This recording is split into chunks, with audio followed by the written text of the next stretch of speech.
everyone, and welcome back to Shift Happens, the Pass and Go podcast that helps you shift gears in your driving journey.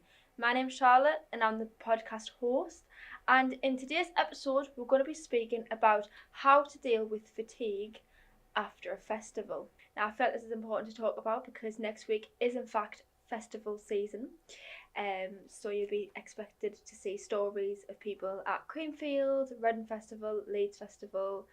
They're the only three that I know, but if there's more, guaranteed you'll see them on your story. And if you're going, are you driving, are you being the passenger princess, or are you taking a coach or train? If you are the designated driver, this episode is for you. So this is just going to be a short episode. It's festival weekend next weekend, and it's important to practice safe driving after you've been partying all weekend. So I feel like it's essential that I talk about this. So unfortunately, 3 hours sleep, can of Red Bull and sausage rolls that you've been scranning just aren't going to cut it. And after a wild weekend of music, mud and mayhem, it's important to remember to drive safely. So you've had a weekend of live music, late nights and non-stop dancing.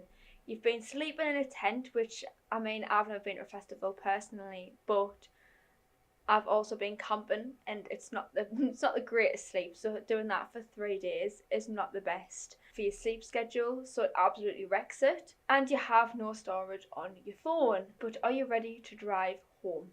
Well, it's easy to underestimate how tired you really are after a festival. It's not just physical fatigue, it's mental exhaustion, dehydrated, poor food and disrupted sleep. And that's a dangerous mix when you're behind the wheel. So why fatigue is dangerous for drivers? You think you've got alcohol out of your system, that you're okay to drive, but did you know that driving tired and hungover is just as dangerous as driving drunk? So the common signs of driving tired are blinking more than usual, can't stay in your lane, so you're a little bit off the lane a little bit. You miss road signs, you dissociate, I can't say that word, and you disassociate and can't remember the last few miles from zoning out. So how do you actually recover before driving? So try to have a proper rest. Whilst 7 hours is recommended, you should have at least 6 hours of solid sleep before driving. Drink plenty of water before you drive. Festivals dehydrate you more than you think. Have a proper meal before you set off, and make sure it's rich in carbs and protein. So if there are more than one of you with a license that's in the car, try to take turns to break up the journey. So it's important to plan regular breaks and to stop for at least 5 to 15 minutes each time, depending on the length of the journey. So you can stop drivers then when you're stationary and it's safe to do so. Also, avoid driving on early mornings or late at night, as these are the most dangerous times for fatigue. Please don't just down a strong coffee or a Red Bull or sleep in your car for 30 minutes and think you can just power through. Whilst a coffee may help, as mentioned before, make sure to have something proper to eat before you set off, and make sure it's rich in carbs and protein. But a coffee can also help in Red Bull. I'm not saying don't have one at all, because it can be helpful to power you through alongside a good meal. So planning ahead the drive home is essential before you set off to go to the festival.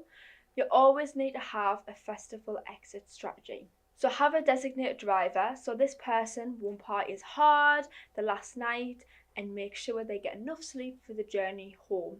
If you can't guarantee that you will have a designated driver because you're all wild party animals, many campsites, such as Creamfields in Leeds and Reading, they actually close midday on the Monday instead of the Sunday, so maybe consider staying an extra night.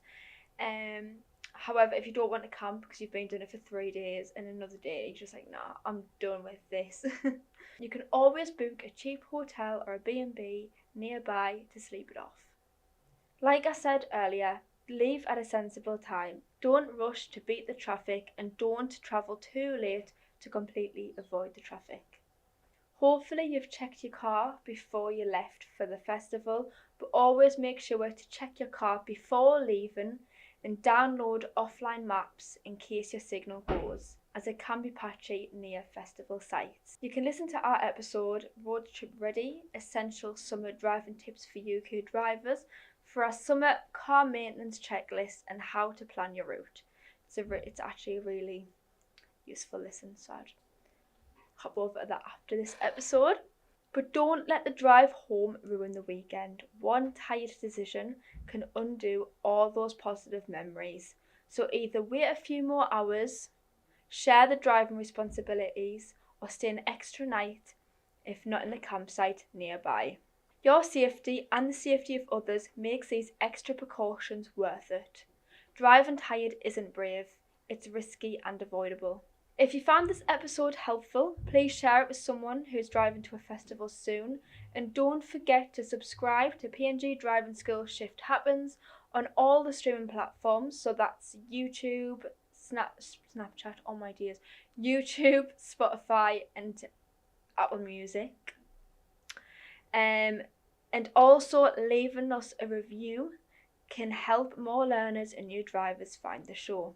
You can also follow us on social media at Pass and Go Driving School and at pass_n_go on TikTok for tips, behind the scenes content and driving memes. Thanks for joining me, and until next time, drive safe, enjoy whatever festival you plan on going to at the weekend.